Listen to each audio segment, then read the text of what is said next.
তার মনে হলো যে তিনি না জানি মুনাফিক হয়ে যাচ্ছেন। দুর্ভাগ্য আমাদের যে আমরা নিজেদেরকে মুসলিম দাবি করি, আমাদের কোনো অ্যাসেট ছুটে গেলে সেটা নিয়ে আমাদের অনেক পেরেশানি হয়। কিন্তু আমার ঈমান দুর্বল হয়ে যাচ্ছে কিনা, আমি কুফরের কাছাকাছি চলে যাচ্ছি কিনা, আমার ইসলাম দুর্বল হয়ে পড়ছে কিনা, সেটা নিয়ে আমাদের তেমন কোনো পেরেশানি হয় না। আজও যে সমস্ত মুসলিম পৃথিবীর বিভিন্ন প্রান্তে, এমনকি মুসলিম সমাজ এবং সোসাইটির মধ্যে বসবাস করেও নিজের ইসলামী আইডেন্টিটি ধরে রাখতে পারেন না, তাদের সবচেয়ে বড় ঘাটতি এবং দুর্বলতার জায়গাটা হলো ঈমানের দুর্বলতা। মাল্টিকালচারাল সোসাইটিতে যদি ইসলামকে বুকে ধারণ করে মাথা উঁচু করে হীনমন্যতাকে দূরে ঠেলে আপনি যদি আপনার দ্বীনকে নিয়ে আপনি প্রাউড করেন, আপনি যদি একজন ভালো এবং আদর্শ মুসলিম হিসেবে নিজেকে আপনি উপস্থাপন করতে পারেন, আপনার ফ্যামিলিকে যদি আপনি গড়ে তুলতে পারেন, সন্দেহাতীতভাবে এটা বহুমুখী চ্যালেঞ্জিং। প্রতিকূল পরিবেশে নিজের ঈমানকে, মুসলিম আইডেন্টিটিকে যদি কেউ উঁচু করে সেটাকে নিরাপদ রাখতে পারে, তার আঁচলকে বাঁচাবার জন্য সে যদি সংগ্রাম করে টিকে থাকতে পারে, জ্বলন্ত কয়লা হাতে রাখার মতো এই কঠিন কাজটি যদি সে করতে পারে, নবীজি সাল্লাল্লাহু আলাইহি সাল্লামের হাদিসের এই ভবিষ্যৎবাণীর আলোকে সুসংবাদ সে পাবে। অস্ট্রেলিয়ার সিডনি প্রবাসী বাংলাদেশি ভাই বোন, আলহামদুলিল্লাহ আরও একটি সন্ধ্যা আপনাদের সাথে কাটাবার সুযোগ হয়েছে। আপনারা আপনাদের কর্মব্যস্ত সময় থেকে কিছু সময় কোরআন এবং হাদিসের কথা শুনবার জন্য এখানে সমবেত হয়েছেন, একত্র হয়েছেন, সেজন্য আপনাদের সবার প্রতি কৃতজ্ঞতা। আল্লাহ তাআলা আমাদের সবার এই উপস্থিত হওয়া, আসা এবং বসাটাকে আমাদের হেদায়েতের কারণ হিসাবে কবুল এবং মঞ্জুর করুন।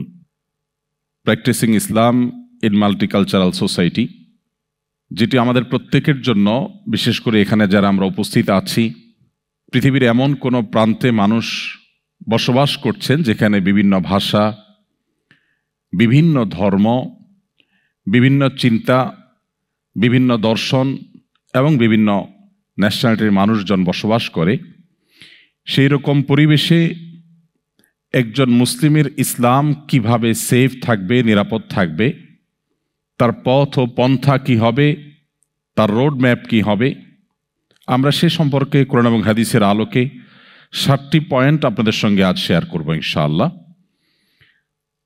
এই 7টি পয়েন্ট আমরা যদি আমাদের জীবনে সঠিকভাবে এবং যথাযথভাবে বাস্তবায়ন করতে পারি, আল্লাহ তাআলার উপর ভরসা রেখে আশা করা যায় আল্লাহ রাব্বুল আলামিন ঈমান এবং আমলের জন্য প্রতিকূল এবং শত বাধা বিপত্তির পরিবেশে থেকেও আমাদের ঈমান এবং আমলকে সেফ এবং নিরাপদ করবেন ইনশাআল্লাহ তাআলা।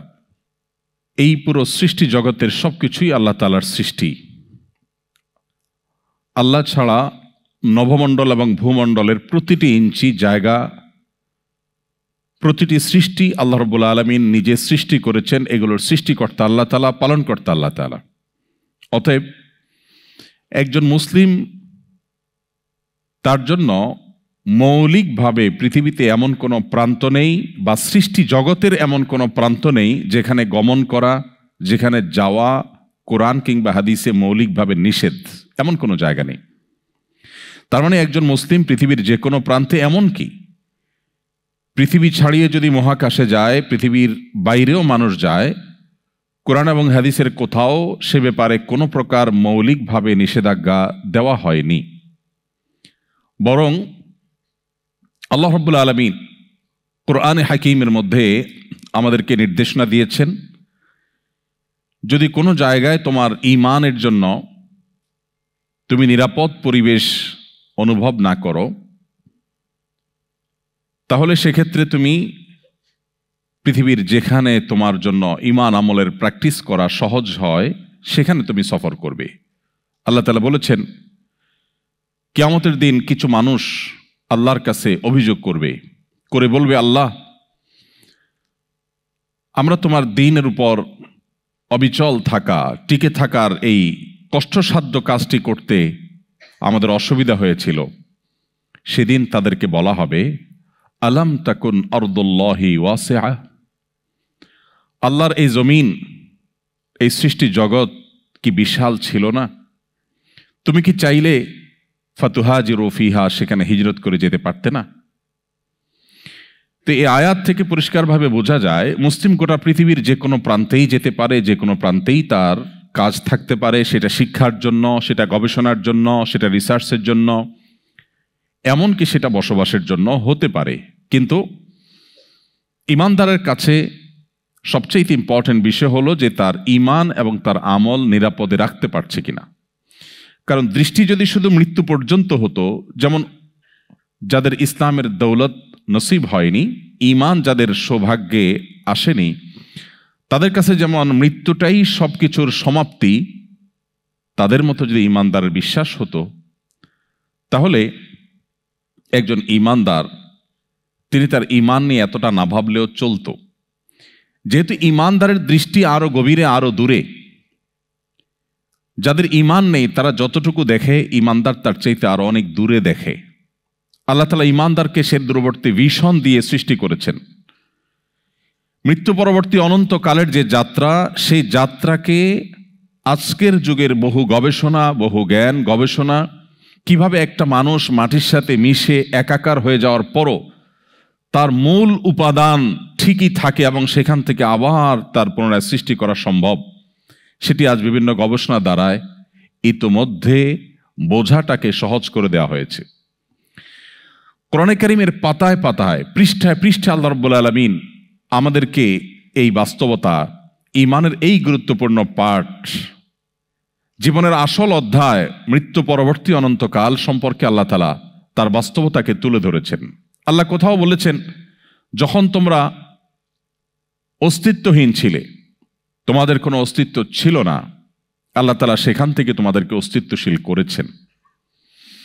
অস্তিত্বশীল হওয়ার পর তোমরা যখন হারিয়ে যাবে, তোমরা যখন মাটির সাথে মিশে যাবে, কিংবা আগুনে পড়ে ছাই হয়ে ভস্ম হয়ে যাবে, কিংবা পানিতে ডুবে পচে গলে মাছের খাদ্যে পরিণত হয়ে যাবে, সেখান থেকেও তোমাদের মূল উপাদান, সেখান থেকে পুনরায় তোমাদের সৃষ্টি করা, এটা মোটেও আল্লাহর জন্য কঠিন নয়। যিনি শুরুতে তুলনাহীনভাবে কোনো প্রকার উদাহরণ ছাড়া তোমাদেরকে সৃষ্টি করতে পেরেছেন, সেখানে তোমাদের অস্তিত্ব শেষ হওয়ার পর পুনরায় সৃষ্টি করা তার জন্য তো আরো ইজি। কোরআনে কারীমে আল্লাহ তাআলা বিভিন্নভাবে আমাদেরকে বিষয় আলোচনা করেছেন। যেহেতু আমাদের দৃষ্টি অনেক দূরে, যেহেতু আমাদের টার্গেট জান্নাত, সো আমি পৃথিবীর যে কোনো প্রান্তে যেতে পারি। পৃথিবীর কোনো এমন স্থান নেই যে স্থান সম্পর্কে কোরআন এবং হাদিসে বলা আছে যে না, এই জায়গায় যাওয়া যাবে না। বরং আমাদেরকে নীতিমালা দেয়া আছে আমাদের ঈমানের জন্য, আমাদের আমলের জন্য। যেই জায়গা, যেই পরিবেশ যত বেশি সেফ হবে, নিরাপদ হবে, অথবা আমাদের দাওয়াতি কাজের জন্য যেই জায়গা যত বেশি পটেনশিয়াল হবে, সেই জায়গায় অবস্থান করার গুরুত্ব ইসলামের দৃষ্টিতে আমাদের জন্য ততটা গুরুত্বপূর্ণ হবে।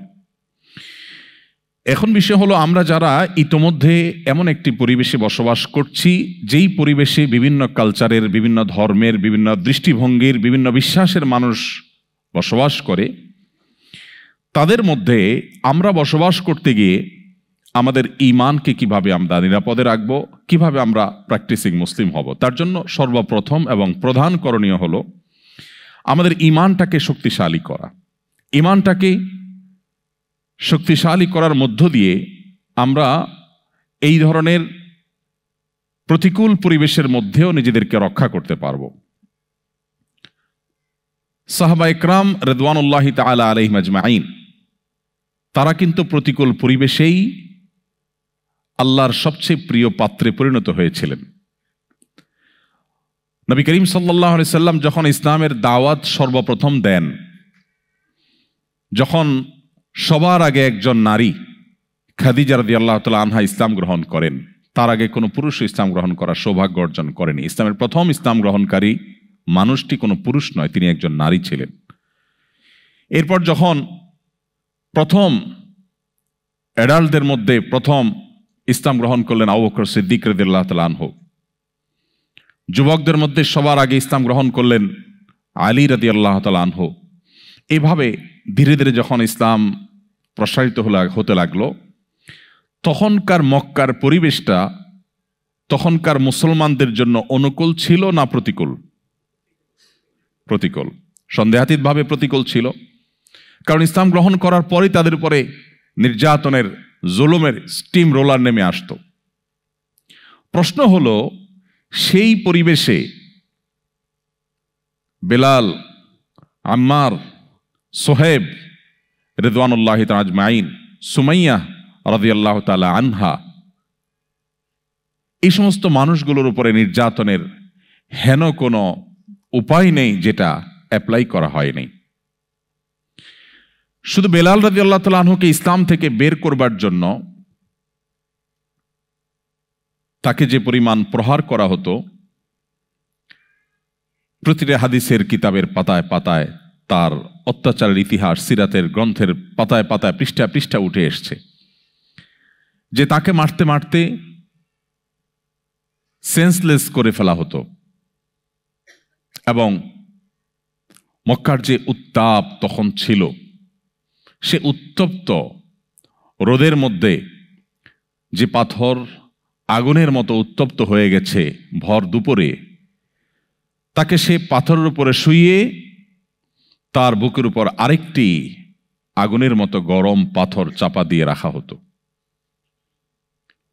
তার চামড়া সে উত্তাপে গলে রীতিমতো পাথর ঠান্ডা হয়ে যেত, শুধু মৃত্যু বাকি থাকত।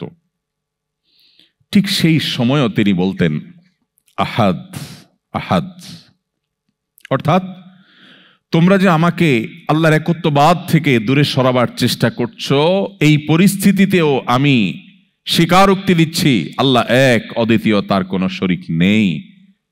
আমি আমার ঈমানের উপরে অটল অবিচলতার কথা এই মুহূর্তেও দিচ্ছি। প্রশ্ন হলো, মক্কার সে সময়ের গুটি কয়েক মুসলিম, তারা পরিপূর্ণ যে প্রতিকূল পরিবেশ ঠেলে নিজেদের ঈমানের, ইসলামের আইডেন্টিটিকে তারা ধারণ করে রাখতে পেরেছিলেন, সেটা আজ আমরা যেই চ্যালেঞ্জগুলো মোকাবেলা করছি সেই তুলনায় কম ছিল না বেশি ছিল? অনেক বেশি ছিল। আমাদেরকে কেউ ইসলাম চর্চা করতে বাধা সৃষ্টি করে না এখানে, কিন্তু দুর্ভাগ্য এরপরও আমরা ট্র্যাক থেকে সরে যাই, আমাদের আইডেন্টিটি পরিবর্তন হয়ে যায়, আমরা হীনমন্যতায় ভুগি, আমাদের ঈমানি দুর্বলতা আমাদেরকে গ্রাস করে ফেলে। সময়ত উপস্থিতি, কি সেই সিক্রেট ছিল, যেই সিক্রেট বেলালকে, আম্মারকে, সালমানকে, সোহেবকে, রিদওয়ানুল্লাহ তাআলা আজমাইন, সমস্ত সাহাবা একরামকে এই প্রতিকূল পরিবেশের মধ্যেও তাদের ঈমানকে সমুন্নত রাখতে সাহায্য করেছিল। শুধু ঈমানকে সমুন্নত রাখতে সাহায্য করেছে তা নয়, প্রতিকূল পরিবেশে যারা ঈমানের বলে বলিয়ান হয়ে নিজেদেরকে টিকিয়ে রাখতে পারে, এই মানুষগুলোই পৃথিবীর পট পরিবর্তনের মহানায়ক হতে পারে, যেমনটি হয়েছিলেন এই সমস্ত সাহাবা একরাম। অতএব আপনারাও মাল্টিকালচারাল সোসাইটিতে যদি ইসলামকে বুকে ধারণ করে, মাথা উঁচু করে, হীনমন্যতাকে দূরে ঠেলে আপনি যদি আপনার দ্বীনকে নিয়ে আপনি প্রাউড করেন, আপনি যদি একজন ভালো এবং আদর্শ মুসলিম হিসেবে নিজেকে আপনি উপস্থাপন করতে পারেন, আপনার ফ্যামিলিকে যদি আপনি গড়ে তুলতে পারেন, সন্দেহাতীতভাবে এটা বহুমুখী চ্যালেঞ্জিং, কিন্তু এর পরও যদি আপনি কাজটি করতে পারেন, তাহলে আগামী 20, 50 কিংবা 100 বছর পর হয়তো নতুন যে পৃথিবী বা নতুন যে ইতিহাস রচিত হবে, আপনি তার অংশ হতে পারবেন। আল্লাহ তাআলা আমাদের সবাইকে সেই তৌফিক দান করুন। সময়ত উপস্থিতি, তো আমি যেটি বলছিলাম, মক্কার প্রতিকূল পরিবেশে যেখানে মুসলিম 1%ও না, কোনো পার্সেন্টেজেই আসার মতো ছিল না, সেই সময়কার মুসলিমরা তারা কি রোল প্লে করেছিলেন, তাদের কি গুণ এবং বৈশিষ্ট্য ছিল যে এত বাধার পরও তাদের একজন সাহাবী কেউ দেখাতে পারবে না যে অনেক বেশি বাধা, পরিবেশ অনেক বেশি প্রতিকূল, সেই কারণে তারা ঈমান থেকে এক চুল পরিমাণ সরেছেন, এমন একজন সাহাবীর ইতিহাস কেউ বের করতে পারবে না। কি ছিল তাদের মধ্যে? নাম্বার 1, তাদের মধ্যে ছিল বলিষ্ঠ ঈমানী শক্তি। আজও যে সমস্ত মুসলিম পৃথিবীর বিভিন্ন প্রান্তে, এমনকি মুসলিম সমাজ এবং সোসাইটির মধ্যে বসবাস করেও নিজের ইসলামী আইডেন্টিটি ধরে রাখতে পারেন না, তাদের সবচেয়ে বড় ঘাটতি এবং দুর্বলতার জায়গাটা হলো ঈমানের দুর্বলতা। অতএব শক্তিশালী ঈমান পারে আমাদেরকে প্রতিকূল পরিবেশের মধ্যে আমাদেরকে ইরতেদাদের হাত থেকে, মুরতাদ হয়ে যাওয়ার হাত থেকে, ধর্মহীন হয়ে যাওয়ার হাত থেকে, আমাদের ঈমান ধ্বংস হওয়ার হাত থেকে রক্ষা করতে। আর এই জন্যই আমাদেরকে কয়েকটি পদক্ষেপ নিতে হবে। নাম্বার 1, শক্তিশালী ঈমান অর্জন করবার জন্য ইসলামের মর্মটাকে আমাদের নতুন করে বোঝার চেষ্টা করতে হবে। আমাদের সৌভাগ্য, আমরা অলমোস্ট এখানে যারা আছি সবাই মুসলিম বাই বর্ন, জন্মসূত্রে আমরা সবাই মুসলিম। এটা আমাদের সৌভাগ্যের বিষয়। একই সাথে এটা আমাদের জন্য দুর্ভাগ্যেরও বিষয়। দুর্ভাগ্য এই জন্য যে জন্মসূত্রে মুসলিম হলে সাধারণত ইসলামটাকে নতুন করে বা ভালো করে ভেতর থেকে, গোড়া থেকে জানার যে তাগাদা, এটা বেশিরভাগ মানুষ অনুভব করে না। আমি ব্যাপারটিকে উদাহরণ দিয়ে এভাবে বোঝাবার চেষ্টা করি। ধনী দুই প্রকার। কিছু ধনী ওয়ারিশ সূত্রে ধনী, আর কিছু ধনী নিজে কষ্ট করে উপার্জন করে ধনী হয়। যারা ওয়ারিশ সূত্রে ধন সম্পদ পায়, বেশিরভাগ ক্ষেত্রেই তারা সেই ধন সম্পদ ধরে রাখতে পারে না। আর যারা অনেক কষ্ট করে, পরিশ্রম করে, মাথার ঘাম পায়ে ফেলে তারপর অর্থ উপার্জন করতে পারে, তারা বেশিরভাগ ক্ষেত্রেই তাদের ধন সম্পদকে ধরে রাখতে পারে, কারণ সে জানে অনেক কষ্ট করে সে উপার্জন করেছে। ঠিক একইভাবে জন্মসূত্রে মুসলমান হওয়ার কারণে আমরা মনে করি আমি মুসলমানের সন্তান, আমি তো মুসলমান আছি, নতুন করে আমার ইসলাম আর জানার কি আছে। ভাইরা আমার, অনেক মুসলিম এখনো পৃথিবীতে অন্য 10টি ধর্মের মতো, অন্য 10টি জীবন দর্শনের মতো ইসলামটাকে জাস্ট প্রচলিত, চলে আসা একটা দিন বা ধর্ম মনে করে। অথচ ইন্নাদ-দীন ইনদাল্লাহিল ইসলাম, আল্লাহ বলেছেন কোরআনে কারিমে দীপ্ত কণ্ঠে, দিন আল্লাহর কাছে একমাত্র ইসলামটাই হলো আল্লাহর কাছে মনোনীত দিন। আল্লাহ বলেছেন, ওয়ামান ইয়াবতাগি গায়রাল ইসলামি দীনান ফালান ইউকবালা মিন, কিয়ামতের দিন ধর্ম হিসাবে, জীবন বিধান হিসাবে ইসলাম ছাড়া অন্য যেই কোনো পদ্ধতি অনুসরণ করে আল্লাহর সামনে উপস্থিত করা হলে সেটা তার কাছ থেকে অ্যাকসেপ্টেবল হবে না, আল্লাহ সেটা গ্রহণ করবেন না। অতএব আমাদের শক্তিশালী ঈমান দরকার প্রতিকূল পরিবেশে নিজেদেরকে টিকিয়ে রাখবার প্রয়োজনে। আর শক্তিশালী ঈমানের জন্য যে কয়েকটি বিষয় প্রয়োজন, তার প্রথম হলো ইসলামের মর্মটাকে ভালো করে বোঝা, যে ইসলামটা কি। মুহাম্মদ সাল্লাল্লাহু আলাইহি সাল্লাম যে জীবন দর্শন দিয়েছেন, এটা কি তার দেওয়া কোনো জিনিস? এটা কি তার ব্রেইন চাইল্ড? এটা কি সমাজ থেকে প্রচলিত অন্য 10টা মানুষের তৈরি বিভিন্ন সভ্যতা বা কৃষ্টির মতো একটা, নাকি এটা মহান আল্লাহর পক্ষ থেকে দেওয়া দিন? এই দিনের বৈশিষ্ট্যই বা কি? এই দিনের যে স্বাতন্ত্র্য, এর যে স্পেশালিটি, এর যে বিশেষত্ব, সেটা কি? আমরা যদি নতুন করে ইসলামটাকে বোঝার চেষ্টা করি, তাহলে ইসলামটা আমাদের জন্য বোঝা হবে না, বরং ইসলাম পালন করাটা আমাদের জন্য তৃপ্তির হবে। ঠিক একইভাবে আমাদের সন্তানরা যদি ইসলামকে শুরু থেকে বোঝে, গোড়া থেকে বোঝে, এর দার্শনিক দৃষ্টিভঙ্গিটাকে বোঝে, তাহলে সেক্ষেত্রে তারা ইসলামটাকে এনজয় করবে, ইসলামটাকে তারা তৃপ্তির সাথে পালন করবে, এবং ইসলাম পালন করাটা তাদের অন্য 10টা গতানুগতিক রেওয়াজ, রসম, সমাজের প্রচলনের মতো একটা বিষয় মনে হবে না। ইসলাম বোঝার প্রয়োজনে আমাদেরকে মৌলিক কিছু গ্রন্থের সহযোগিতা নিতে হবে, যে সমস্ত গ্রন্থ আমাদেরকে ইসলামকে বুঝতে সাহায্য করে। আমাদেরকে কোরআন খুলতে হবে, আমাদেরকে হাদিস খুলতে হবে, আমাদেরকে নিয়মতান্ত্রিকভাবে ইসলাম শেখার যে প্রসেস এবং পদ্ধতিগুলো আছে সেগুলো অবলম্বন করতে হবে। নাম্বার 2, আজকের পৃথিবীতে যে সমস্ত সভ্যতা, যে সমস্ত কৃষ্টি এবং কালচার প্রচলিত আছে, সমাজে বহু রকমের কালচার প্রচলিত আছে। সমাজে মানুষের বহু রকমের জীবন বিধান প্রচলিত আছে। একদিকে যেমন নাস্তিক্যবাদ আছে, আরেকদিকে বিভিন্ন ধর্মের অনুসারীদের যে লাইফস্টাইল আছে, এসব বিষয়গুলোর সাথে ইসলামকে তুলনামূলকভাবে জানার চেষ্টা করা। কম্পারেটিভ নলেজ যদি আমরা অর্জন করতে পারি, ইসলাম এবং প্রচলিত অন্যান্য কৃষ্টি কালচারের পার্থক্যের জায়গাগুলো কি, তাহলে সেক্ষেত্রে আমাদের ঈমান অনেক বেশি শক্তিশালী হবে ইনশাআল্লাহ।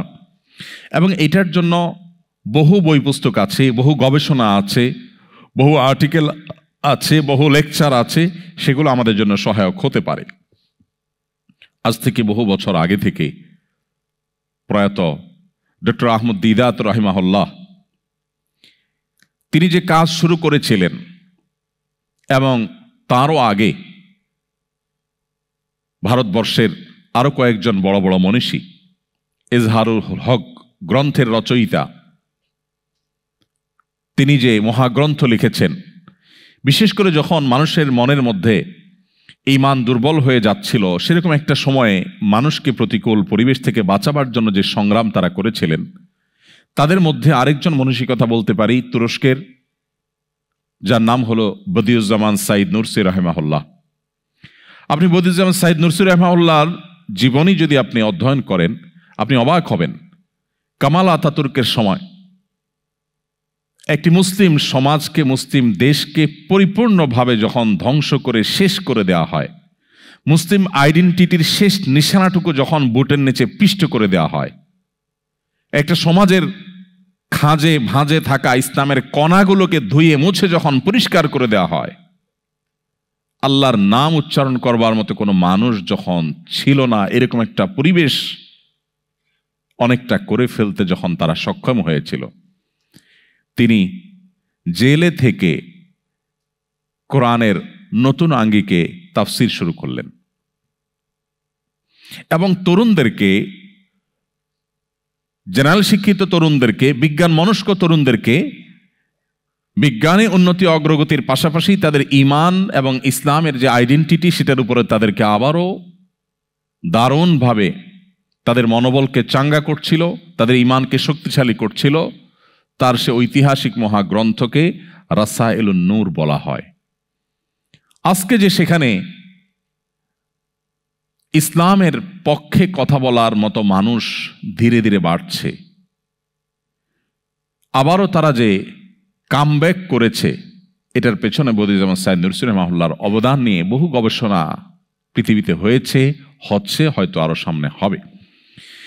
আমি শুধুমাত্র এই পার্টটুকু এনেছি যে আমরা যারা মাল্টিকালচারাল সোসাইটিতে থেকেও আমাদের ঈমানকে, ইসলামকে আমরা ধরে রাখতে চাই, তাহলে একদিকে ইজহারুল হক গ্রন্থ, অপরদিকে যেটার বাংলা অনুবাদ হয়েছে, ইংলিশ অনুবাদ আছে, অপরদিকে বদিউজ্জামান সাইদ নুরসি রাহিমাহুল্লাহর এই রাসায়েলুন নূর, অপরদিকে ডক্টর আহমদ দিদাত রাহিমাহুল্লাহ থেকে নিয়ে সমকালীন সময়ে ডক্টর জাকির নায়েক সহ যে সমস্ত স্কলাররা মানুষের এই সময়ে অন্তরে যে ঈমানের প্রতি সংশয় তৈরি হয়েছে নানা কারণে, সেটা দূর করবার জন্য যারা কাজ করছেন, বিশেষ করে ঈমানকে শক্তিশালী করবার জন্য অন্যান্য কৃষ্টি এবং কালচারের সাথে ইসলামের কালচারের যে কম্পারেটিভ আলোচনা তারা উপস্থাপন করেছেন, সেটা আমাদের ঈমানকে শক্তিশালী করতে অনেক বেশি কার্যকর ভূমিকা রাখে। অতএব আমাদের সন্তানদেরকে, আমাদের ছেলে মেয়েদেরকে যদি এই সমস্ত বইয়ের সাথে আগে থেকে পরিচিত করানো যায়, তারা যদি এগুলো সত্যি পড়ে শেষ করতে পারে, তাহলে আমি বিশ্বাস করি যে তারা শুধুমাত্র এই সমস্ত বাধা পেরিয়ে ঈমানদার হিসাবে ঠিকই থাকা নয়, বরং তারা ইসলামের দায়ী হওয়ার জন্য অনুপ্রাণিত হবে ইনশাআল্লাহ তাআলা। তৃতীয়ত, শক্তিশালী ঈমান অর্জন করবার জন্য আমাদেরকে যে সমস্ত চ্যালেঞ্জেস আছে আমাদের সামনে, আমাদের ঈমান এর জন্য যে চ্যালেঞ্জগুলো আজকের পৃথিবীতে আছে, সেই চ্যালেঞ্জগুলো সম্পর্কে জানা এবং সেগুলোর মোকাবেলার পদ্ধতিগুলো আলাদা করে জানা, এটা বিশেষভাবে গুরুত্বপূর্ণ। এবং সর্বশেষ যে বিষয়টি বলবো তা হলো যে আমাদের ঈমানের যে নবায়ন, এটা আমাদের প্রতিনিয়ত করতে হবে। প্রতিনিয়ত ঈমানের নবায়নটা শুধুমাত্র এই মাল্টিকালচারাল সোসাইটিতেই নয়, আপনি মুসলিম সোসাইটিতে বসবাস করলেও এটা রুটিন ওয়ার্ক। দুর্ভাগ্য আমাদের, আমরা যে একবার নিজেকে মুসলিম পরিচয় দিয়েছি, সেই পরিচয়ের উপর আমরা মৃত্যু পর্যন্ত টিকে থাকি। এর মধ্যে যে বারবার করে আমার ঈমানের মিটারকে বাড়াবার চেষ্টা করতে হয়, ঈমান যে ওঠানামা করে, আমার ঈমানের মধ্যে যে কখনো সন্দেহের দানা বেঁধে যেতে পারে, সংশয় আসতে পারে, আমি যে সংশয়বাদের মধ্যে প্রবেশ করতে পারি, আমি যে নানাভাবে আক্রান্ত হয়ে ঈমান হারা হতে পারি, সেই চান্সের কথা আমরা বেশিরভাগ মানুষ ভুলে যাই। আমরা এখানে যারা আছি, অজু ভঙ্গের কারণ কি? আমরা ম্যাক্সিমাম মানুষ 2-4টি কারণ অন্তত বলতে পারবো যে কিসে অজু ভঙ্গ হয়। আমাদেরকে যদি জিজ্ঞেস করা হয় নামাজ ভঙ্গ হয় কিসে, সেটাও আমরা হয়তো বলতে পারবো 2-4টি কারণ অন্তত। বাট যদি জিজ্ঞেস করা হয় এখন যে আমাদের ঈমান কিসে ভাঙে, আমি অনেকটা শিওর যে এখানে বেশিরভাগ মানুষ একটি কারণও বলতে পারবেন না। তার মানে ঈমান যে কখনো নষ্ট হয়ে যেতে পারে, ঈমান যে কখনো ভেঙে যেতে পারে, এই ধারণাই আমাদের নেই। বরং আমাদের দেশে বিভিন্ন নেতৃস্থানীয় ব্যক্তিবর্গ বিভিন্ন সময়ে এমনভাবে কথা বলেন যেন ঈমান হলো লোহার চাইতেও শক্তিশালী কোনো পদার্থ। কোনো আঘাতে, এমনকি শিরকের আয়োজনের সাথে মিশে একাকার হয়ে গেলেও নাকি তাদের ঈমানের কোনো ক্ষতি হয় না। যার কারণে ঈমান নবায়ন করার গুরুত্বটা আমরা বুঝি না। ঈমান কিভাবে নবায়ন করতে হয়, এর গুরুত্বটা কি আমরা জানি না। নবী করিম সাল্লাল্লাহু আলাইহি সাল্লাম সেই সময় যখন এই চ্যালেঞ্জগুলো ছিল না, তখন বলেছেন জাদ্দিদু ঈমানাকুম, তোমাদের ঈমানকে তোমরা নবায়ন করো, ঈমানকে রিনিউ করো। কিলা কাইফা নুজাদ্দিদু ঈমানানা ইয়া রাসূলুল্লাহ, হে আল্লাহর রাসূল, আমরা কিভাবে আমাদের ঈমানকে নবায়ন করতে পারি? তিনি বলেছিলেন আকসিরু মিন কওলি লা ইলাহা ইল্লাল্লাহ, তোমরা লা ইলাহা ইল্লাল্লাহ এই যে বাক্য, এর মর্ম উপলব্ধি করে এটাকে বারবার তোমরা এটাকে উচ্চারণ করো, এটাকে বারবার নিজের মধ্যে ধারণ করো। আমার ঈমানের মিটার নেমে গেল কিনা, আমি সন্দেহের চোরাবালিতে প্রবেশ করে যাচ্ছি কিনা, আমি সংশয়বাদের মধ্যে প্রবেশ করে যাচ্ছি কিনা, আমি ঈমান থেকে বিচ্যুত হয়ে যাচ্ছি কিনা, খুব গভীর মনোযোগের সাথে আমার সম্পদকে যেরকম আমি প্রতিনিয়ত হিসেব নিকেশ করি, আমি যেরকম সব সময় আমার সামাজিক অবস্থান, আমার ক্যারিয়ার, এগুলোকে সব সময় যেরকম আমি টেক কেয়ার করার চেষ্টা করি, ঠিক একইভাবে ঈমানের টেক কেয়ার করা, ঈমানের নার্সিং করা, ঈমানের পরিচর্যা করা, এটা আমাদের ঈমানকে শক্তিশালী করার জন্য অপরিহার্য। দুর্ভাগ্য, বেশিরভাগ মানুষই আমরা মুসলিম বাই চান্স হওয়ার কারণে, মুসলিম বাই চয়েস না হওয়ার কারণে আমাদের ঈমানকে নবায়ন করবার সুযোগ আমরা পাইনি। আমি আজকের এই চমৎকার আয়োজনে আমি আমার সকল ভাই বোনদেরকে উদাত্ত আহ্বান করতে চাই, আসুন শুধুমাত্র মাল্টিকালচারাল সোসাইটিতেই নয়, আপনি কোনো মুসলিম সোসাইটিতে বসবাস করলেও আপনাকে শক্তিশালী ঈমান ধারণ করতে হবে। কারণ আমরা সেই সময়ে পৌঁছে গেছি যে সময় সম্পর্কে নবী করিম সাল্লাল্লাহু আলাইহি সাল্লাম ১৫০০ বছর আগে প্রায় আমাদেরকে সতর্ক করেছেন। ইউসবিহুর রাজুলু মুমিনা ওয়া ইউমসি কাফিরা ওয়া ইউমসি মুমিনা ওয়া ইউসবিহু কাফিরা ইয়াবিউ দীনাহু বিআরদিন মিনাদ দুনিয়া।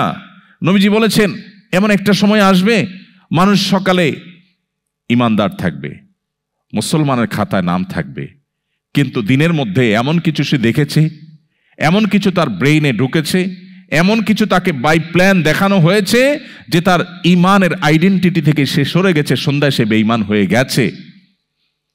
কেউ বিকেলে সন্ধ্যায় দিনের শেষ প্রহরে মুসলিম থাকলো, আবার রাত পোহাতে না পোহাতে সকালে হয়তো সে বেঈমান হয়ে গেছে। সামান্য একটু পার্থিব সুবিধা পাওয়ার জন্য, একটু ভালো থাকার জন্য, একটু ভালো দিনাতিপাত করার জন্য সে তার ঈমানকে বিক্রি করে দিয়েছে, সে তার আইডেন্টিটিকে রিস্কের মধ্যে ফেলে দিয়েছে। এরকম একটা সময় আসবে।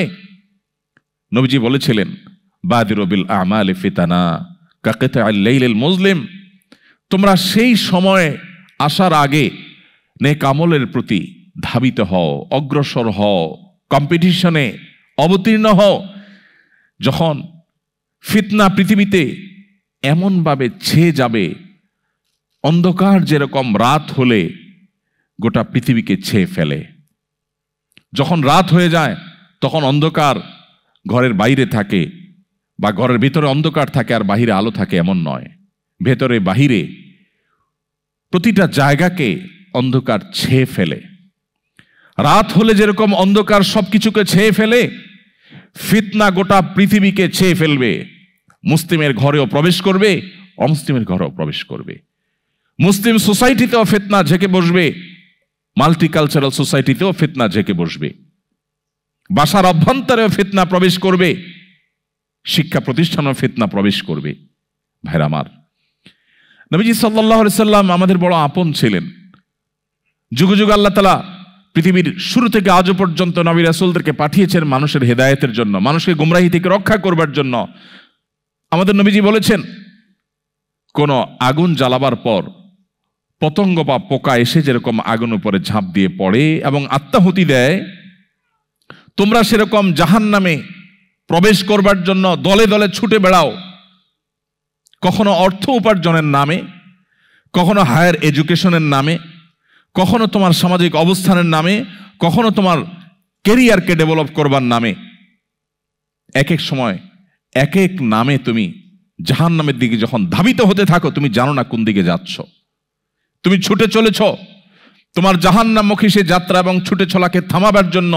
নবীজি বলেছেন, ওয়া আনা আখিযুম বিহুজুজিকুম মিনান নার, আমি তোমাদের কোমর ধরে ধরে টেনে টেনে জাহান্নাম থেকে বাঁচাবার চেষ্টা করি, এটা আমার দায়িত্ব। সেই নবীজি বলে গেছেন আমাদেরকে যে একটা সময় আসবে ফিতনা আসমান থেকে অনবরত পতিত হবে। কাওয়াকাইল মাতর, বৃষ্টির ফোঁটা যেরকম অনবরত টপ টপ করে পড়তে থাকে, ফিতনা এরকম করে পড়তে থাকবে। ভাইরা আমার, আমরা সম্ভবত সেই সময়টা এখন পার করছি। চতুর্দিকে ফিতনার যে ভয়াবহ অন্ধকার, যে ফিতনায় আমরা হারিয়ে যাচ্ছি, যে ফিতনায় আমাদের অস্তিত্ব বিলীন হওয়া উপক্রম, ঠিক এরকম সময়ে যদি আমরা ঈমানের উপর অটল থাকতে পারি, তার বৈশিষ্ট্যটা কি, তার লাভটা কি? সুবহানাল্লাহ। তিরমিজি বর্ণিত আরেকটি হাদিসে নবী করিম সাল্লাল্লাহু আলাইহি সাল্লাম বলেছেন, এমন একটা সময় আসবে যখন ঈমানের উপরে অটল থাকাটা জ্বলন্ত জ্বলন্ত কয়লা, আগুনের কয়লা হাতে রাখার চাইতে কঠিন হবে, বা হাতে রাখার মতো হবে। নবীজি বলেছেন, সেই সময়ে সবর করাটা, ঈমানের উপরে টিকে থাকাটা, সমাজের সবাই একটা স্রোতে দৌড়ায়, তার বিপরীতে দৌড়ানো সহজ বিষয় নয়। কিন্তু এই কাজটা যারা করতে পারবে, নবীজি বলেছেন তাদের কাজটা কষ্টসাধ্য এতটাই যে জ্বলন্ত আগুনের কয়লা হাতে রাখার চাইতেও বা রাখার মতো কষ্টের, কিন্তু এর বিনিময়টা আবার সেরকম ঈর্ষণীয়। তিনি বলেছেন 50 জন মানুষ আমল করে যে পরিমাণ সওয়াব পাবে, ওই সময় এই রকম প্রতিকূল পরিবেশে যিনি নিজের ঈমানকে, নিজের আইডেন্টিটিকে, নিজের আমলকে, নিজের মুসলমানিত্বকে যে ব্যক্তি বুলন্দ করে রাখবে, উঁচু করে রাখবে, ধরে রাখতে পারবে, আল্লাহ তাআলা তাকে 50 জন মানুষের আমলের সমপরিমাণ সওয়াব তাকে দান করবেন। তিনি নামাজ পড়বেন 1 রাকাত, সওয়াব পাবেন 50 রাকাতের। তিনি রোজা রাখবেন একটা, সওয়াব পাবেন 50টার। তিনি হজ করবেন একটা, সওয়াব পাবেন 50টার। সাহাবীরা অবাক হয়ে গেলেন নবীজির এই কথা শুনে। তখন তো সেরকম কোনো পরিবেশ ছিল না, ঈমানের জন্য অনুকূল পরিবেশ ছিল মদিনাতে।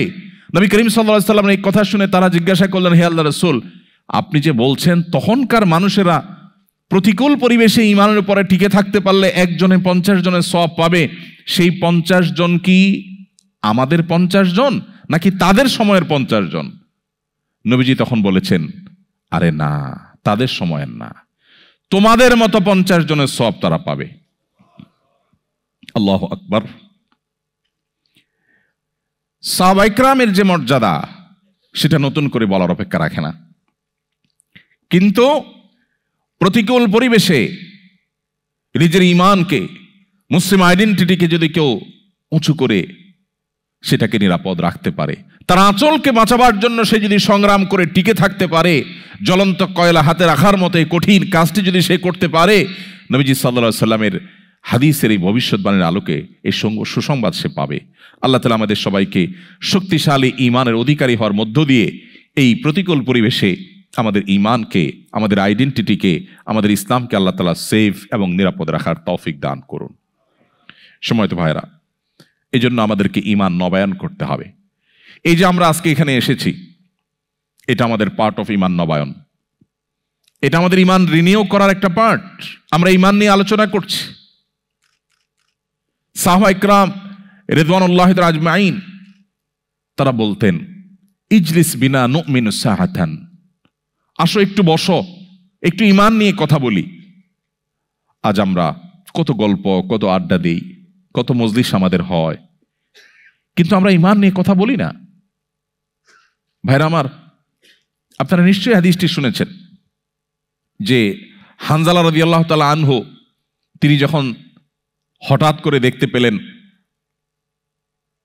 আবু বকর রাদিয়াল্লাহু তাআলা আনহুকে, তিনি ছুটে চলছিলেন নবীজির কাছে। তাকে দেখে থামালেন, ভাই হানজালা, তুমি এরকম ব্যাকুল হয়ে, পাগল পরা হয়ে কোথায় ছুটছো, কি হয়েছে এমন? তিনি বললেন, ভাই আর বলো না, নাফাকা হানজালা, হানজালা তো মুনাফিক হয়ে গেছে, হানজালা মুনাফিক হয়ে গেছে। আবু বকর রাদিয়াল্লাহু তাআলা বলেন যে, আরে কি মুনাফিক হয়ে গেছো, কি হয়েছে তোমার? বলেন, ভাই আবু বকর, আমি যখন নবীজির মজলিসে উপস্থিত থাকি, তার সামনে থাকি, কোরআনের আয়াত যখন শুনি, তখন আমার ঈমান আমি যথেষ্ট নিজের মধ্যে অনুভব করি। আল্লাহর প্রতি বিশ্বাস অটল থাকে, অবিচল থাকে। কিন্তু যখনই আমি আমার কাজে কর্মে চলে যাই, কর্মস্থলে চলে যাই, এই যে মাল্টিকালচারাল সোসাইটিতে যখন চলে যাই, বা এমন কোনো পরিবেশে চলে যাই যে পরিবেশে আমার ঈমানের কথা খুব বেশি বলা হয় না, তখন আমি নিজের মধ্যে পরিবর্তন অনুভব করি। এই যে পরিবর্তন অনুভব করি, এই জন্য আমার মনে হলো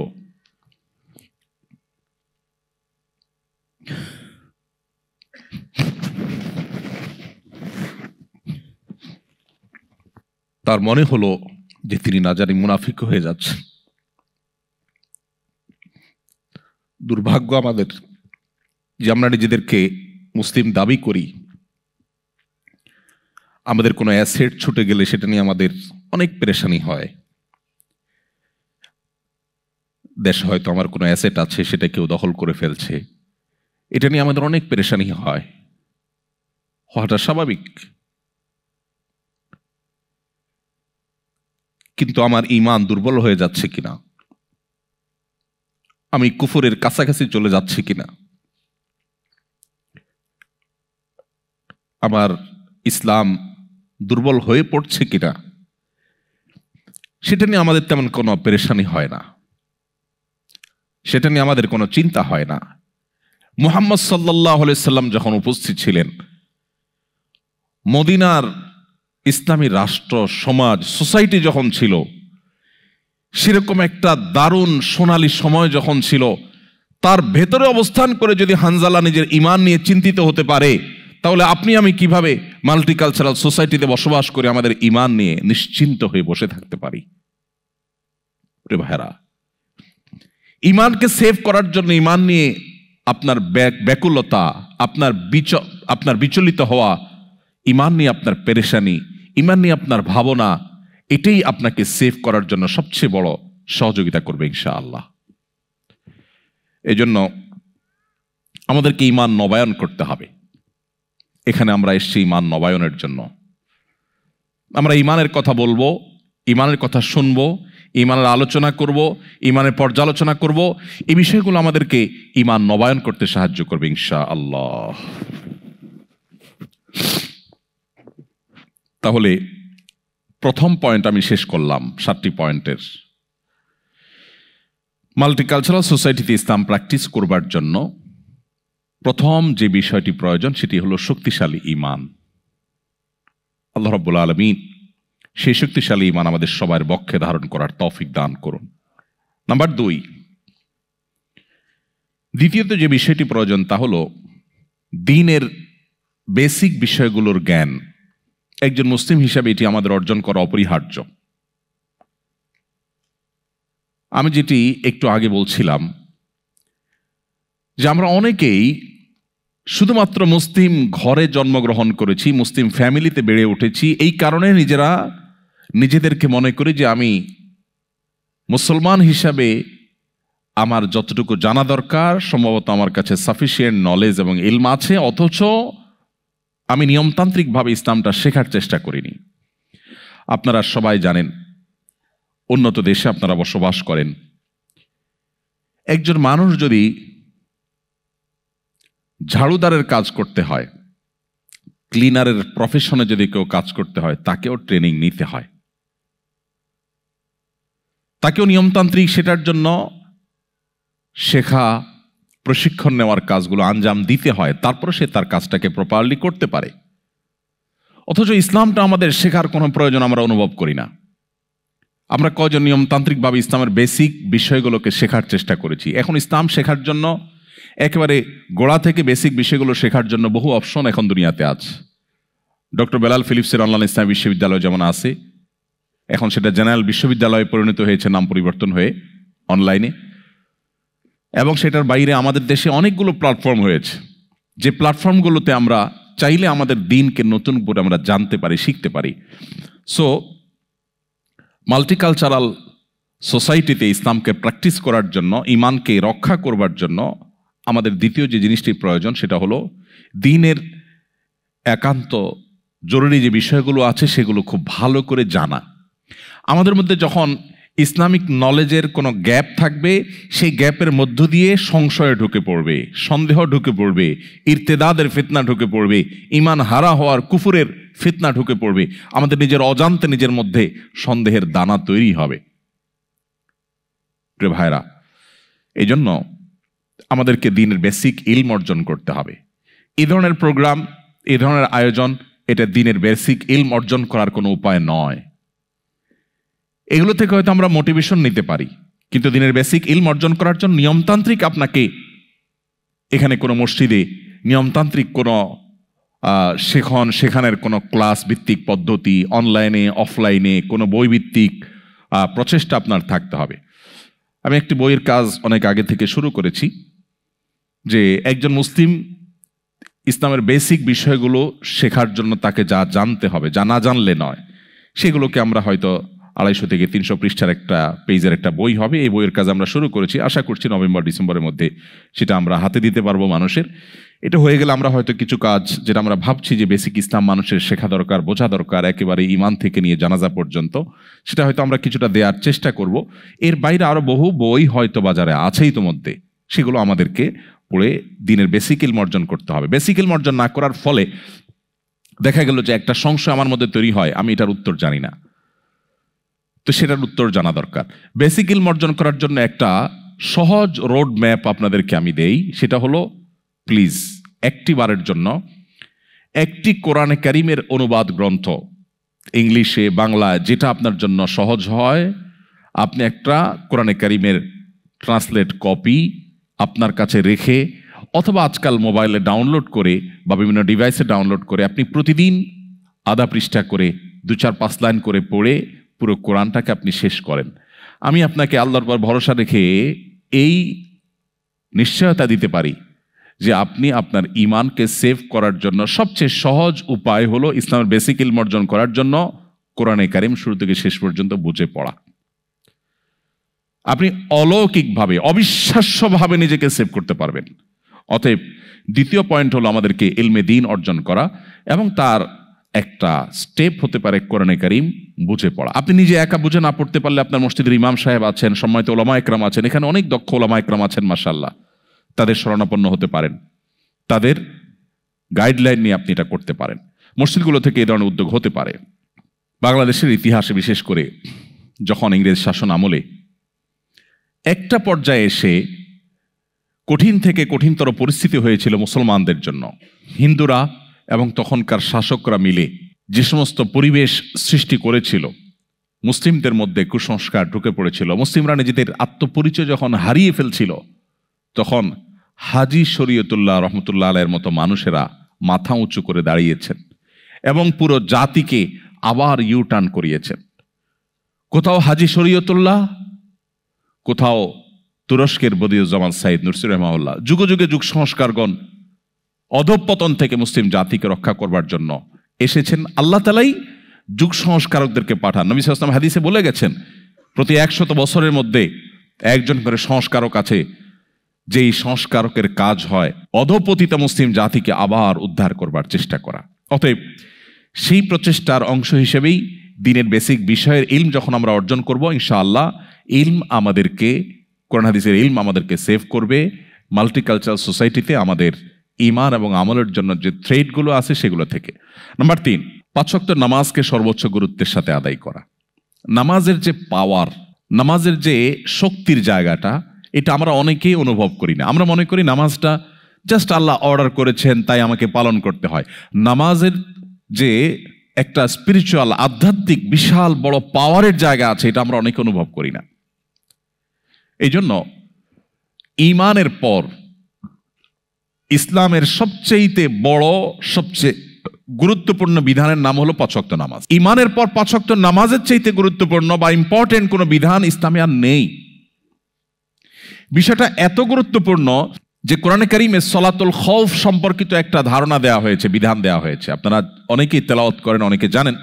যদি কেউ সম্মুখ সমরে লিপ্ত থাকে, মুখোমুখি যুদ্ধ যেটাকে বলে, আগের যুগে যেটা হতো, সেই মুখোমুখি যুদ্ধে যদি কেউ রত থাকে, এমত অবস্থায় তার নামাজ পড়ার যখন সময় হবে তখন তিনি কিভাবে নামাজ পড়বেন? যোদ্ধাদের, সৈনিকদের একটা দল তারা শত্রুপক্ষের সঙ্গে লড়াই করবে, আত্মরক্ষা করবে। আরেকটা দল একজন ইমামের অধীনে 1 রাকাত নামাজ পড়বে। 1 রাকাত নামাজ পড়ে শেষ করার পর তারা চলে যাবে। অথচ 1 রাকাত নামাজ পড়ে তো নামাজ শেষ হয় না 2 রাকাতের নিচে। মুসাফির অবস্থায় 2 রাকাত, সলাতুল খৌফ 2 রাকাত। এই 2 রাকাত অবস্থার যে নামাজ, সেটা 2 রাকাত নয়, বরং 1 রাকাত পড়ে তারা চলে যাবে। কেন? কারণ এটা রণাঙ্গন, এটা সাধারণ জায়গা নয়, এতগুলো মানুষের জীবনের ব্যাপার। সো তারা যে আবার রণাঙ্গনে যুদ্ধে লিপ্ত হবে, এতক্ষণ যারা যুদ্ধে নিজেদের নিরাপত্তার চাদরে ঢাকার জন্য লড়ছিল, তারা আবার এসে ওই ইমাম যিনি আছেন তিনি ইমামতি করবেন, তার পেছনে ইমামের 2য় রাকাতে তারা এসে জয়েন করবেন। তার মানে তাদের 1ম রাকাত হবে। এরপর এরা আবার 1 রাকাত পড়ে আবার চলে যাবে। প্রথম যে গ্রুপটা 1 রাকাত পড়েছিল তারা আবার ব্যাক করে 2য় রাকাত পড়বে। এর মধ্যে ইমামের নামাজ শেষ হয়ে যাবে, তারা নিজেরা একা একা 2য় রাকাত শেষ করবে। এরপরে তারা আবার যাওয়ার পরে 2য় গ্রুপ এসে তাদের 2য় রাকাত আদায় করবে। আপনি একটিবার ভাবুন, আল্লাহ রাব্বুল আলামিন তো এই বিধানটা দিতে পারতেন যে যেহেতু জীবন রক্ষার প্রশ্ন, সো লড়াই করো, এখন নামাজ দরকার নাই, জীবন বাঁচলে তখন পড়িও। ইসলামের নামাজের ইম্পর্টেন্সি কোন লেভেলে হলে যে এই রকম পরিস্থিতিতে পর্যন্ত আপনাকে রাকাত ভাগ করে নামাজ পড়ার বিধানও দেয়া হয়েছে। এই বিধান ছিল, এটা নামাজের গুরুত্ব আমাদেরকে বুঝতে সাহায্য করে। আমরা অনেকেই হয়তো জেনে থাকব, আমাদের প্রিয় নবী সাল্লাল্লাহু আলাইহি ওয়াসাল্লাম তার জীবনের সবচাইতে গুরুত্বপূর্ণ কাজ ছিল নামাজ। কানা ইজা হাজাবাহু আমরুন ফাজা ইলা সালাহ। নবীজি যখনই কোনো কঠিন পরিস্থিতির মধ্যে পড়তেন, নামাজের দিকে ধাবিত হতেন। যখনই মনটা খারাপ থাকতো, পেরেশান হতেন, বেলাল রাদিয়াল্লাহু তাআলাকে বলতেন, আরিহনা বিহা ইয়া বেলাল, ও বেলাল একটু আজান হাঁকো, একটু আজান হাঁকো, আজান হেঁকে নামাজের আয়োজন করো, আমাকে শান্ত করো, আমাকে একটু প্রশান্তি দাও। নামাজে কি তৃপ্তি ছিল! মা আয়েশা রাদিয়াল্লাহু তাআলা বলছেন, নবীজি যখন রাতে নামাজে দাঁড়াতেন, তাহাজ্জুদে দাঁড়াতেন, লা তাসআল আন হুসনিহিন্না ওয়া তুলিহিন্না, নবীজির সে নামাজের সৌন্দর্য, তার সে নামাজের কোয়ালিটি আর বলো না। তিনি যখন দাঁড়িয়ে কেরাত পড়তেন, মনে হতো তিনি বোধহয় আর রুকুতে যাবেন না। কত দীর্ঘ কেরাত হলে 1 রাকাতে সূরা বাকারা, লম্বা লম্বা সূরা শেষ করা যায়, ঘন্টাকে ঘন্টা দাঁড়িয়ে থাকা যায়। নামাজে কতটা তৃপ্তি হলে এটা সম্ভব হয়। এরপর তিনি যখন রুকুতে যেতেন, এত দীর্ঘ সময় ধরে রুকু করতেন। মা আয়েশা রাদিয়াল্লাহু তাআলা আনহা তিনি বলেন যে তার রুকু দেখে, সে রাতের নামাজের রুকু দেখে আমার মায়া হতো। ইস, তিনি কি আর মাথা উঁচু করবেন না? আবার যখন সেজদায় যেতেন মনে হয় সেজদায় এই বুঝি তার শেষ সেজদা, আর মনে হয় মাথা উঠাবেন না। এত দীর্ঘ সময় নিয়ে নামাজ পড়তেন, এত লম্বা সময় নিয়ে নামাজ পড়তেন, এবং নামাজে দাঁড়িয়ে এত লম্বা সময় রুকুতে সেজদাতে অতিবাহিত করতেন সময় যে তার পা মোবারক ফুলে যেত। ভাইরা আমার, পা ফুলে যাওয়া কিন্তু কোনো স্বাভাবিক বিষয় নয়। আপনি অনেক সময় দাঁড়িয়ে থাকলে, একটা পজিশনে থাকলে হয়তো পা ব্যথা হয়ে যাবে, পা ফুলে যায়। এই ফুলে যাওয়াটা সাধারণ বিষয় না। কি পরিমাণ প্রেশার নিলে পা ফুলে যেত। নবী করিম সাল্লাল্লাহু আলাইহি সাল্লাম নামাজে সে তৃপ্তি পেয়েছেন। আজ দুর্ভাগ্য আমাদের কাছে নামাজটা জাস্ট বোঝা। নামাজটা জাস্ট, আমরা নামাজের সময় আসলে আমরা মুক্ত হওয়ার চেষ্টা করি, মানে নামাজটা পড়লাম, ঝামেলা শেষ হয়ে গেল। অথচ এটা আল্লাহর সাথে কানেক্টেড হওয়ার সুযোগ।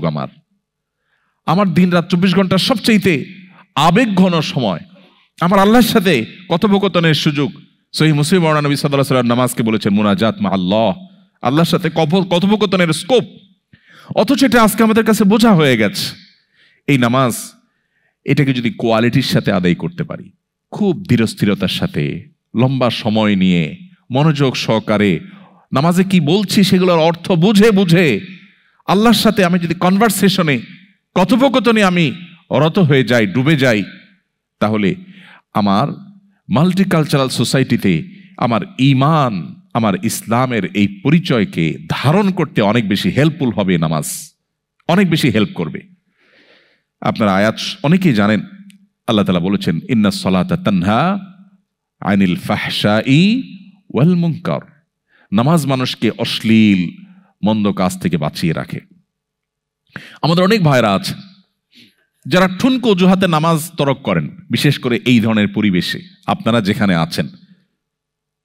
যে অফিসে আমার কলিগদের মধ্যে কেউ মুসলমান না, আমি একা মুসলিম, আমি একা নামাজ পড়লে কেমন দেখা যায়, সবাই তাকিয়ে থাকবে। অথবা আমি বাহিরে আছি, তো সেখানে নামাজ পড়তে গেলে কেমন দেখা যাবে, এখানে কোনো মসজিদ পাচ্ছি না আশেপাশে, এদিকে ওয়াক্ত শেষ হয়ে যাচ্ছে, তাহলে আমি নামাজ না পড়লে, নামাজ পড়তে গেলে সবাই আমার দিকে তাকিয়ে থাকবে, বা আমি একটু বিব্রতকর পরিস্থিতি পড়ব। এরকম ঠুনকো অজুহাতে আমরা অনেকে নামাজ ছেড়ে দেই। এটা হলো আমাদের ইমানের দুর্বলতার কারণে। আমার ইমানের দুর্বলতার কারণে একজন ইমানদার তার জীবনে কোনো অবস্থাতে তিনি নামাজ ত্যাগ করতে পারেন না। ইসলামে অনেক বিষয়ের ত্যাগ, এটার বিকল্প আছে, কিন্তু নামাজ ত্যাগের বিকল্প নেই। এই জন্য কোনো মুসলিম নামাজ ত্যাগ করতে পারেন না। মুহাম্মদ সাল্লাল্লাহু আলাইহি সাল্লামের সময় মুনাফিক যারা ছিল তারাও নামাজ পড়তো। যারা ভিতরে ভিতরে অমুসলিমদের চর ছিল, তারা নামাজের সময় মসজিদে উপস্থিত হতো। এই জন্য এই পরিবেশে যদি আপনি 5 ওয়াক্ত নামাজকে সর্বোচ্চ গুরুত্বের সাথে আদায় করেন, আপনি যদি একাকী কোথাও কোনো অফিসে থাকেন, একাকী নামাজ পড়বেন। আপনি অন্তত ফরজটুকু হলো আপনাকে পড়তেই হবে। আপনার লাঞ্চের ব্রেকের সময় আপনি ওয়াশরুমে যাওয়ার যে সময়টা পাবেন, সেই সময়টা থেকে সেভ করে আপনাকে নামাজ পড়তে হবে, যে কোনো মূল্যে পড়তে হবে। তো যদি কেউ নামাজের ব্যাপারে এই নো কম্প্রোমাইজের জায়গায় যেতে পারে, আশা করা যায় তার ঈমানকে আল্লাহ তাআলা সেভ করবেন।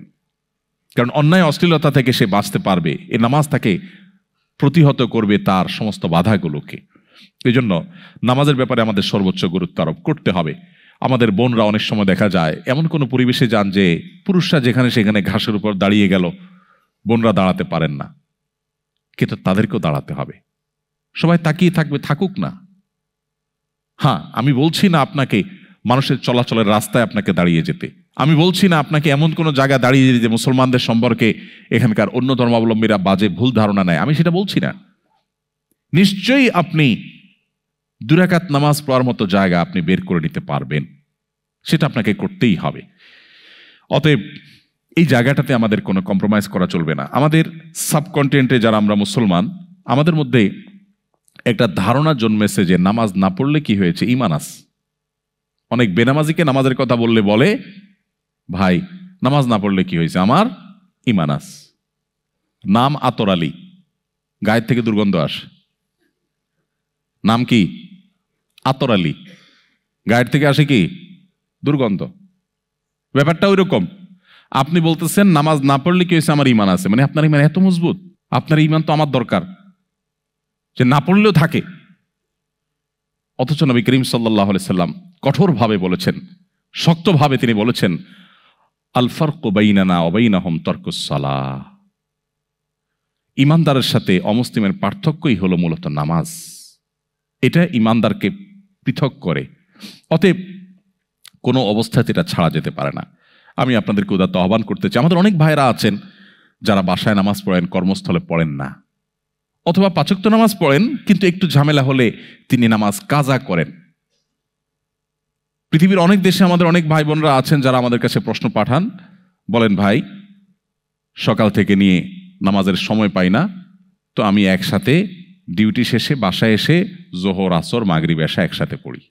নামাজটা এরকম ছেলে খেলা নয়। আল্লাহ বলেছেন, ইন্না সালাতা কানাত আলাল মুমিনিনা কিতাবাম মাওকুতা, নির্দিষ্ট সময় নামাজ পড়াটাকে অপরিহার্য করা হয়েছে। আপনার যদি এমন কোনো জব, এমন কোনো চাকরি করতে হয় যে চাকরি করতে গিয়ে আপনি নামাজ পড়তে পারবেন না, তো সেই চাকরি আপনি করবেন কিনা তার আগে সিদ্ধান্ত আপনাকে নিতে হবে আপনার ঈমানের আলোকে। আপনাকে যদি আমি অফার করি যে আপনি একটি জব আপনার সামনে আছে, আপনি একটা চাকরি করবেন, সেখানে আপনি ডিউটি চলাকালীন সময়ে শুধু নিঃশ্বাসটা বন্ধ করে রাখতে হবে, স্যালারি পাবেন আপনি 1 বিলিয়ন, কেউ করবে এই চাকরি? কারণ স্যালারি তো পরের কথা, প্রথম দিনের কয়েক সেকেন্ডের পরেই তো আমি মারা যাব। তো 1 বিলিয়ন যদি আমি পাইও, এটাতে আমি কি করব? ইমানদারের কাছে নামাজটা সেরকম। আমার নামাজ যদি পড়াই না যায়, আমার ইমানে যদি না থাকে, তো আমি এই চাকরি দিয়ে কি করব? ভাইরা আমার, ওই যে আমি শুরুতে বলছিলাম নবী সাল্লাল্লাহু আলাইহি সাল্লাম যে ফিতনার কথা বলেছেন না, কিয়ামতের আগে বহুবিধ ধোঁয়াশা আসবে। ফিতনা মানে ধোঁয়াশা, বিভ্রান্তি, চকচকে লাইফ, কালারফুল জীবন, এটার হাতছানি আমাদেরকে ডাকে। আমাদের মনে হয় এটা পেয়ে গেলে, আমি পিআর পেলে, পাসপোর্ট পেলে, অমুক জায়গায় যেতে পারলে, তমুক ক্যারিয়ারে উঠতে পারলে, অমুক জায়গায় পৌঁছতে পারলে বোধহয় আমি সুখ শান্তি পেয়ে যাব। সেটা পাওয়ার পরে আমাদের মনে হয় না, তেমন কোনো পরিবর্তন হয়নি। এগুলা নিছকই মরিচিকার মতো মানুষকে পাগলের মতো, পঙ্গপালের মতো ডাকতে থাকে, টানতে থাকে। ছাত্র জীবনে মনে হয় ভালো রেজাল্ট করলে বোধহয় আমি সাকসেস হয়ে যাব। অনেক কষ্ট করে রেজাল্ট করার পর দেখা যায় অনেকে সাকসেস হতে পারেন নাই। এরপর মনে হয় ঘুষ দিয়ে হোক, চুরি করে হোক, দুর্নীতি করে হোক, 2 নম্বরই করে হোক, একটা চাকরি পেলে বোধহয় আমি সোনার হরিণ পেয়ে যাব। হয়তো চাকরি পেয়েও যায়, কিন্তু সুখ হয়তো তার আর ধরা দেয় না। এভাবে বিভিন্ন পার্থিব লোভ লালসার মোহনীয় হাতছানি আমাদেরকে ডাকে।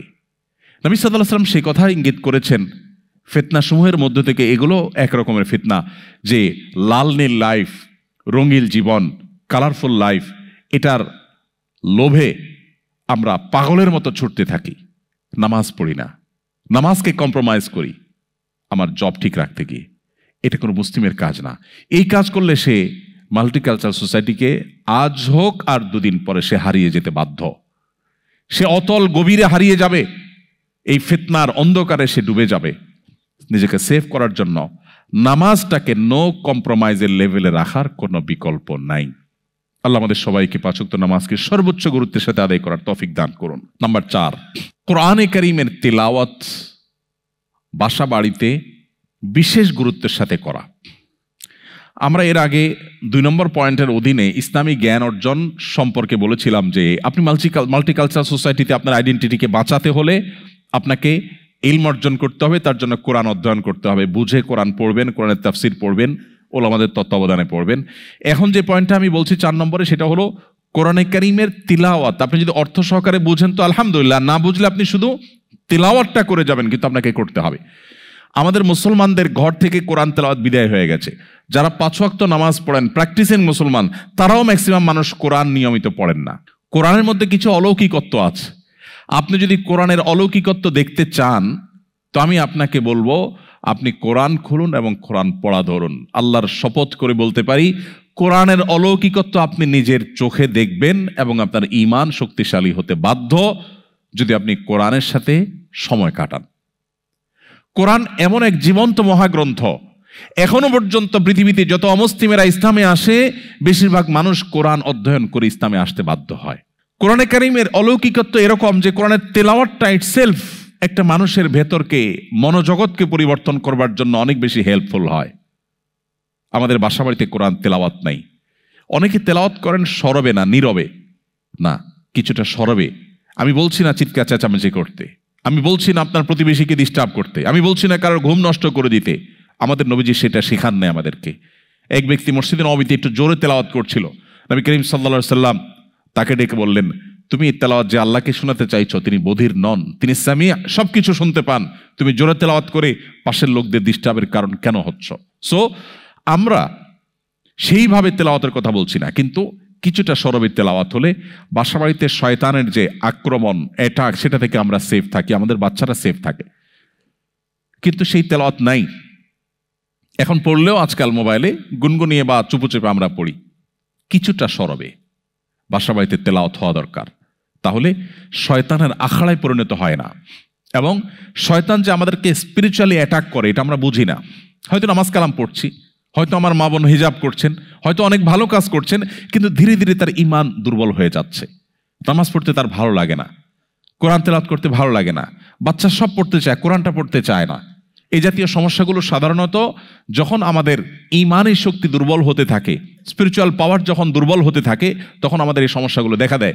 আর এটা থেকে বাঁচার জন্য, এটাকে ওভারকাম করার জন্য আমাদের সবচেয়ে গুরুত্বের সাথে কোরআনের তেলাওয়াতকে নিয়মিত অব্যাহত রাখতে হবে। প্রতিদিন একটা সময় আপনি কোরআনের সাথে কাটাবেন, হোক সেটা 10 মিনিট, হোক সেটা 5 মিনিট, আপনাকে কোরআনের সাথে সুনিবিড়ভাবে সময় কাটাতে হবে। কোরআনের এই অলৌকিকত্ব আপনার ঈমানকে সেভ করার জন্য হেল্প করবে। এর পাশাপাশি সকাল সন্ধ্যার দোয়া এবং জিকিরের কথা আমি বলবো। আপনি যখন সকাল সন্ধ্যার বিশেষ করে রক্ষা কবচ দোয়াগুলো পড়বেন, সারাদিনের জন্য শয়তান আপনাকে আক্রমণ করতে পারবে না, আপনাকে আল্লাহ তাআলা সেভ করবেন। আবার সন্ধ্যা যখন পড়বেন, সারা রাতের জন্য আল্লাহ তাআলা আপনাকে নিরাপদে রাখবেন।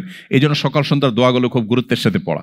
আমাদের ছোট্ট একটা ছোটি বই সকাল সন্ধ্যার দোয়া এবং জিকিরের, এটার ইংলিশ এবং বাংলা 2 ভার্সনই আছে। সুসংবাদের বিষয় হলো যে এটার সফট কপি আপনারা ফ্রি ডাউনলোড করে নিতে পারেন। এটা যদি আমরা নিয়মিত পড়ি, ইনশাআল্লাহ পুরো বইয়ের সবগুলো দোয়া, 20-22টা দোয়া আছে, সবগুলো পড়ার সময় যদি আপনার না থাকে, আপনি মেইন রক্ষা কবচ 2-4টা যে দোয়া আছে সেগুলো আপনি নিয়মিত পড়েন, তাহলে এই প্রতিকূল পরিবেশে যেখানে সারাক্ষণ কুফুর হচ্ছে, শিরক হচ্ছে বা নাফরমানি হচ্ছে, গুনাহের সয়লাব, গোটা পৃথিবী এখন গুনাহের সয়লাব, যেখানে হয়তো একটু বেশি হচ্ছে, সেই পরিবেশে, সেই সোসাইটিতে শয়তানের প্রভাব, তার যে আসর অনেক বেশি হয়, অ্যাটাক অনেক বেশি হয়, সেটা থেকে আল্লাহ তাআলা আপনাকে সেভ করবেন। এই জন্য কোরআন তেলাওয়াতের পাশাপাশি সকাল সন্ধ্যার দোয়াগুলো এবং রুকিয়া শরঈয়া। আমাদের অনেক ভাইরা আছেন, অনেক বোনরা আছেন, নামাজ কালাম পড়েন কিন্তু রুকিয়া বিশ্বাস করেন না, ব্ল্যাক ম্যাজিক বিশ্বাস করেন না, জিনের উপদ্রব বিশ্বাস করেন না। অনেকে আছেন, জিনের অস্তিত্বকে অস্বীকার করলে তো ঈমানই থাকবে না। কারণ কোরআন কারীমে সূরা জিন নামে একটা সূরা আছে, এবং জিনের এই বিষয়গুলো নিয়ে যদি কারো সংশয় থাকে, তিনি যদি সত্যি জানতে আগ্রহী হন, তিনি এটা বিষয়টা এমন, এটা শুধু বিশ্বাসের বিষয়, এটা উপলব্ধি করা যায়, একদম চোখের সামনে তিনি দেখতে পাবেন, এই উপস্থিতি টের পাবেন, কিন্তু তাকে সেটার জন্য চেষ্টা করতে হবে।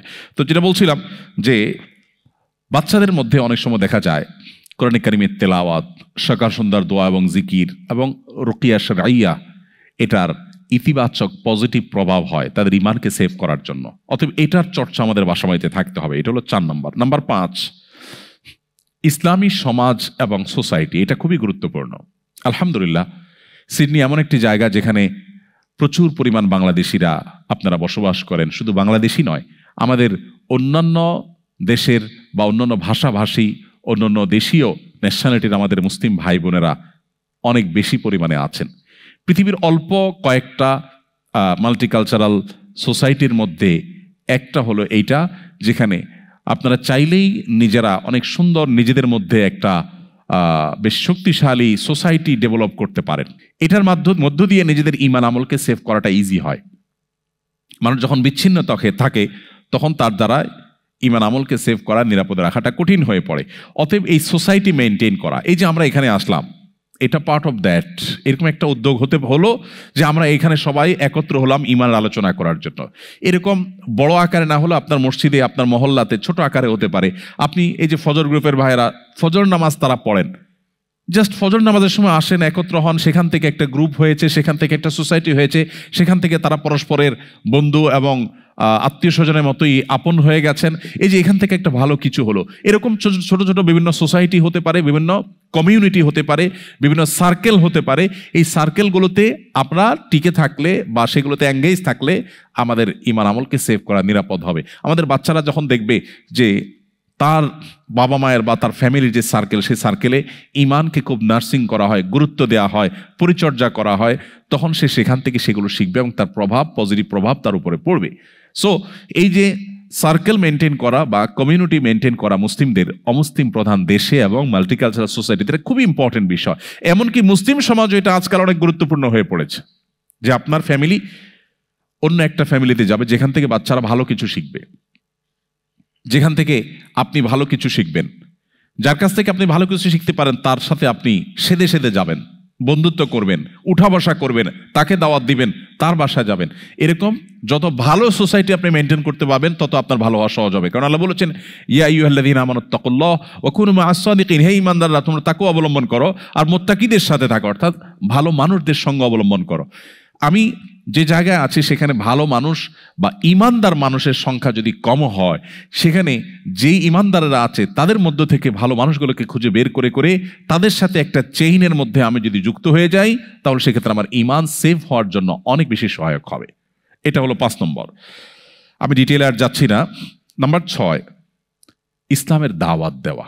আপনি যে পরিবেশে আপনার ঈমান হুমকির মধ্যে পড়তে পারে, সেই পরিবেশে আপনার থাকার শরঈ রাইট তখনই পান যখন আপনার উদ্দেশ্য মূলত ভালো থাকা খাওয়া হয় না, বরং উদ্দেশ্য হয় দাওয়া ইলাল্লাহ, আল্লাহর পথে মানুষকে দাওয়াত দেওয়া। আল্লাহর পথে মানুষকে দাওয়াত দেওয়ার জন্য মাদ্রাসায় পড়ালেখা করে আলেম হইতে হবে, নট নেসেসারি। আপনি একজন সাধারণ শিক্ষিত, আপনি যে কোনো প্রফেশনের মানুষ, এমনকি আপনি একজন নারী, আপনি আপনার জায়গা থেকে ইসলামের দায়ী হতে পারেন, প্রচারক হতে পারেন। আমি আমেরিকাতে আমাদের এমন এমন বোনকে চিনি, বয়সে আমার মায়ের বয়সী, কিন্তু দাওয়াতের ক্ষেত্রে এত অগ্রসর যে আমার ঈর্ষা হয় যে একজন নারী যিনি জাস্ট ঘরে থাকেন, ঘর সামলান, অথচ শত শত হাজারো মানুষের হেদায়েতের বন্দোবস্ত আল্লাহ তার হাতের উপর দিয়ে করছেন।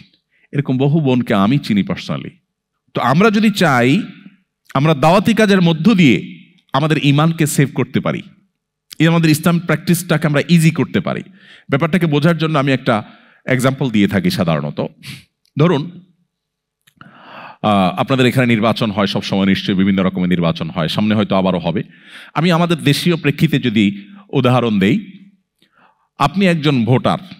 আপনি যেহেতু একজন ভোটার, অতএব যতজন ক্যান্ডিডেট আছে, যতজন প্রার্থী আছে নির্বাচনে, ধরুন চেয়ারম্যান ইলেকশন বা আমাদের পার্লামেন্টের যে জাতীয় নির্বাচন, এমপি ইলেকশন, যে কোনো ইলেকশনে ক্যান্ডিডেটের যে সমস্ত লোকেরা তাদের প্রচারণার কাজ করে, এই প্রচারণার কাজ করা লোকগুলো এমপি সাহেবের পক্ষে যারা কাজ করে, এমপি ইলেকশনে 5 জন দাঁড়িয়েছেন, 2 জন দাঁড়িয়েছেন, তাদের পক্ষে যারা কাজ করে, এরা সব ভোটারের কাছে কাছে যায়, ভাই আমার নেতার চরিত্র ফুলের মতো পবিত্র, সো একটা ভোট দিবেন।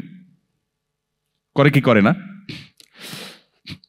এখন যদি আপনি ভোটার হন, তাহলে আপনার কাছে সব দলের ক্যান্ডিডেটদের লোকরা আসবে, সব ক্যান্ডিডেটরা আসবে, ভাই ভোটটা আমাকে দিয়েন, উনি বলবেন না আমাকে দিয়েন, সবাই আসবে। এমত অবস্থায় আপনি আসলে কাকে ভোট দিবেন, কার দ্বারা কনভিন্সড হবেন? আমাদের দেশে এখন তো পয়সায় ভোট বিক্রি হয়, কেউ হয়তো 500 দিয়ে গেল, কেউ 1000 দিল, আপনার মনটা গেলে বেচারা 1000 দিছে, তাহলে তো নীতিবান মানুষই হবে, তারই ভোটটা দেই। আপনি যে কারোর পালায় পড়তে পারেন, সম্ভাবনা আছে না নাই? অ্যাটলিস্ট সবাই আপনাকে দাওয়াত দিবে, আপনি সবাই দাওয়াত গিলতে হবে। আর কার দাওয়াত দ্বারা আপনি প্রভাবিত হবেন আপনি নিজেও জানেন না।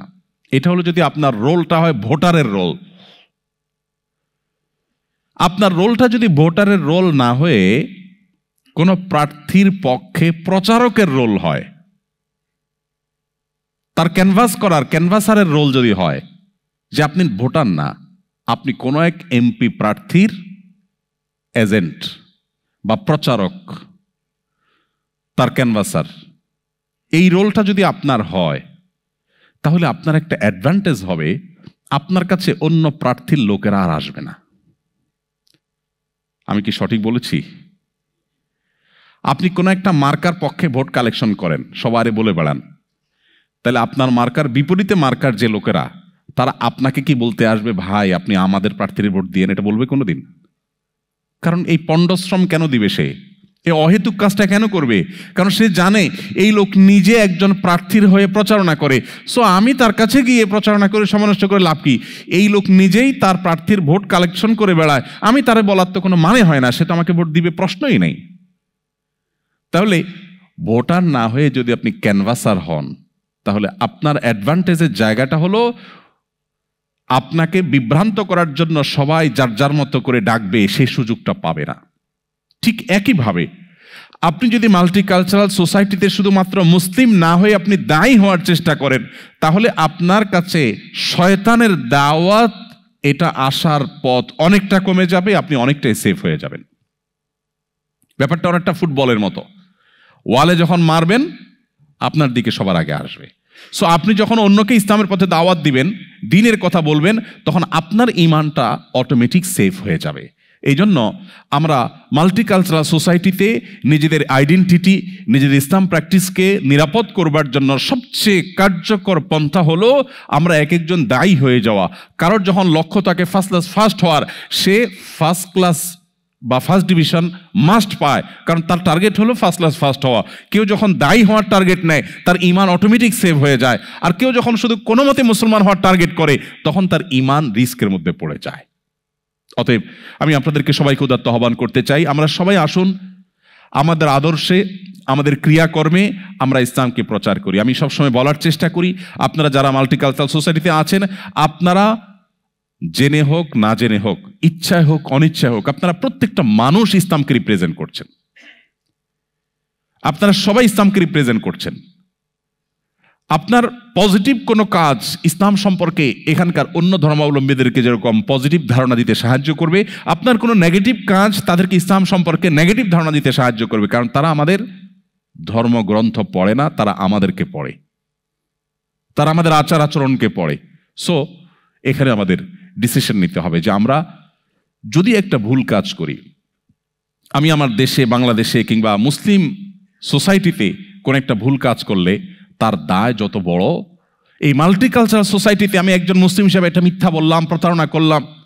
আমি আজকেও কোথায় যেন জুমা পড়াতে গেলাম, লাকেম্বা এলাকা, দেখলাম আমার স্বদেশী এক ভাই আমাদের গায়ের সামনে দিয়ে রাস্তা এমন জোরে দৌড় দিলেন, আমার কাছে মনে হলো আমি মুহূর্তের জন্য গুলিস্তানে চলে আসছি। সাথে সাথে গাড়ি চালক ভাইটা বললেন, দেখেন দেখেন অবস্থা আমার দেশি ভাইয়ের। আমরা এখানকার রুলস রেজুলেশন, এখানকার নিয়ম কানুন, এগুলো মানার ক্ষেত্রে, নিজেদেরকে আদর্শ মানুষ হিসেবে উপস্থাপন করার ক্ষেত্রে আমার মাথায় যদি থাকে আমি ইসলামের দাওয়াত দিচ্ছি, আমি আমার নিজের আচার আচরণের সৌন্দর্য দিয়ে ইসলামের দিকে মানুষকে মুগ্ধ করছি, দাওয়াত দিচ্ছি, তাহলে এটা অনেক বড় একটা পজিটিভ কাজ হবে। আল্লাহ আমাদেরকে, যারা এখানে আছি সবাইকে আল্লাহ আমাদেরকে দায়ী হওয়ার তৌফিক দান করুন। আপনার সন্তানকে যখন দায়ী বানানোর প্ল্যান করবেন, তখন আপনি তার জন্য ডিজাইন ভিন্ন রকম হবে। একটা বই যখন নিজে পড়বেন জানার জন্য, তখন একরকম হবে। আর যখন ওই বই পড়ে আপনি বইয়ের উপরে লেকচার দিবেন, তখন পড়ার ধাঁচ, ধরন, গুরুত্ব ভিন্ন রকম হবে, ফোকাস অন্যরকম হবে। অতএব টার্গেট হবে যারা এ ধরনের কালচারে, এ ধরনের সোসাইটিতে আছেন, তাদের টার্গেট হবে যে আমরা দায়ী হব, সবাই ইসলাম প্রচারক হব। আমি মাঝে মধ্যে স্ট্রিট দাওয়া করব, ইসলামের পরিচিতি নিয়ে ছোট ছোট লিফলেট নিয়ে দাঁড়ায় যাব, করা যাবে না ইনশাআল্লাহ? হীনমন্যতায় ভোগা, এটা শয়তান করায় আমাদেরকে। হীনমন্যতাকে ভাঙতে হবে। আমি মুসলিম, আমার নবীজি, সাহাবা একরাম মক্কার প্রতিকূল পরিবেশে তারা যদি মুসলিম আইডেন্টিটি নিয়ে মাথা উঁচু করে সেদিন না দাঁড়াতেন, আজকে আমি মুসলিম হতে পারতাম না। সো আমার এই মাটিতে আমার বংশধর আগামী 50-100 বছর পর তারা মুসলিম পরিচয় নিয়ে দাঁড়াতে হলে আমাকে এখন হীনমন্যতার এই দেয়াল ভাঙতে হবে, দাওয়াতের কাজ করতে হবে। সর্বশেষ এবং 7 নম্বর পয়েন্ট হলো আল্লাহর কাছে চোখের পানি ফেলে দোয়া করা। আল্লাহ, আমি একটু ভালো জীবন যাপনের জন্য বা যে কোনো কারণে হোক আমি এমন একটা পরিবেশে এসেছি যেখানে ঈমান আমল কোনো কোনো ক্ষেত্রে প্র্যাকটিস করার জন্য খুব বেশি অনুকূল পরিবেশ না, অনেক গুনাহের হয়তো সয়লাভ হয়। আবার আমার দেশে মুসলিম সোসাইটিতেও আরও কিছু চ্যালেঞ্জ আছে, সেগুলো আমার ঈমান আমলের জন্য খুব বেশি সহায়ক না। হাওয়ার আপনি আমাকে আমার বংশধর ঈমান আমলকে হেফাজত করুন। আমরা ইব্রাহিম আলাইহিস সালামের কথা শুনেছি। ইব্রাহিম আলাইহিস সালামকে নিয়ে আমাদের সবার পাঠ করা উচিত। কোরআনে কারিমে একটা সূরা আছে, নাম হলো সূরা ইব্রাহিম। এছাড়াও পুরো কোরআনের বিভিন্ন জায়গায় জায়গায় ইব্রাহিম আলাইহিস সালামের আলোচনা আল্লাহ করেছেন।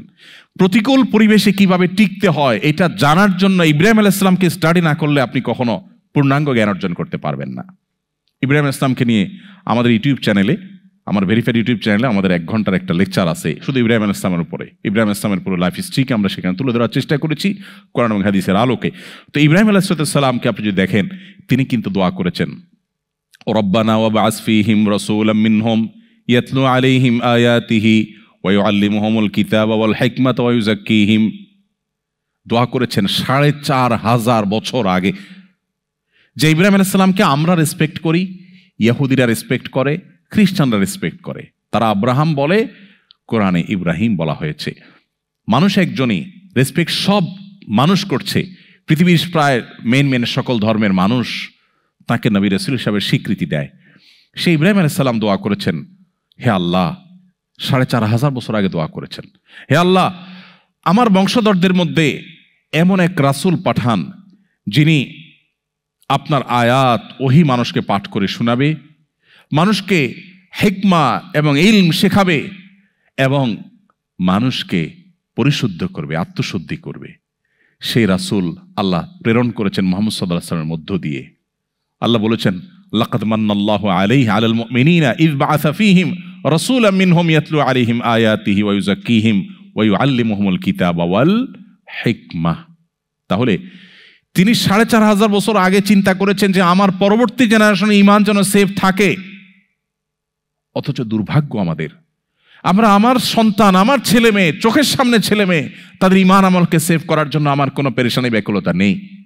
অতএব এর জন্য আল্লাহর কাছে দোয়া করতে হবে। ইব্রাহিম ইসলাম যেরকম দোয়া করেছেন এবং আল্লাহ তার বংশধর ঈমান আমলকে সেভ করেছে, ঠিক আমরাও যদি আল্লাহর কাছে চোখের পানি ফেলে আমাদের রুটিন কাজ বানিয়ে নেই, প্রতিনিয়ত আল্লাহর কাছে চোখের পানি ফেলে, আল্লাহ আপনি হেদায়েতের মালিক, আল্লাহ আপনি হেফাজতের মালিক, আপনি আমাদের সম্পদ যেরকম হেফাজতের দোয়া করি, আমাদের ঈমানকে আপনি হেফাজত করুন, আমাদের জেনারেশনের ঈমানকে আপনি হেফাজত করুন, তাহলে ইনশাআল্লাহ আল্লাহ তাআলা আমাদেরকে হেফাজত করবেন।